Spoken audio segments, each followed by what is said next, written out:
আজকে শরীরটা ভালো নেই, তাই শুধু ভাত রান্না করেছি আর উচ্ছে আলু ভাজা করব। এই যে আলু কেটে জলে ভিজিয়ে রেখেছি। সুগারটা আবার বর্ডার লাইনে, ওই যে বাংলাদেশের বর্ডার, ওই লাইনেই আছে। তা কি করব, কি দিয়ে ভাত খাবো? তাই উচ্ছে আর আলু ভাজা করব। কড়াই তেল দিয়েছি, একটু নুন হলুদ উচ্ছেটায় মাখিয়ে নেবো। তেল একটু বেশি করে দিয়েছি, উচ্ছেতে নুন আর হলুদ মাখিয়ে নিয়েছি। এখন দিয়ে দেবো। তেলটা বেশি দিলে তাড়াতাড়ি ভাজা হয়। আলুটা জলে ভেজানো আছে, এখন তুলে নেবো ভালো করে ধুয়ে।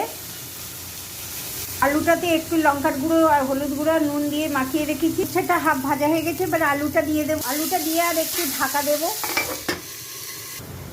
ভাত বেড়ে নিয়েছি, আর একটু নেব। বড্ড খিদে পেয়েছে, সকালে শুধু চা বিস্কুট খেয়েছি, খিদে তো পায় না। তাই উচ্ছে আলু ভাজা করলাম, এখন পাতে নিয়ে নেব।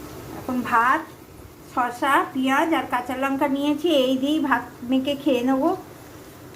আবার খিদে পেলে আবার খাবো, এখন অল্প একটু খাই।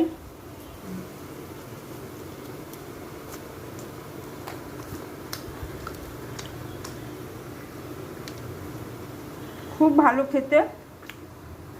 আজকের মতো রাখলাম বন্ধুরা, পরে আবার দেখা হবে।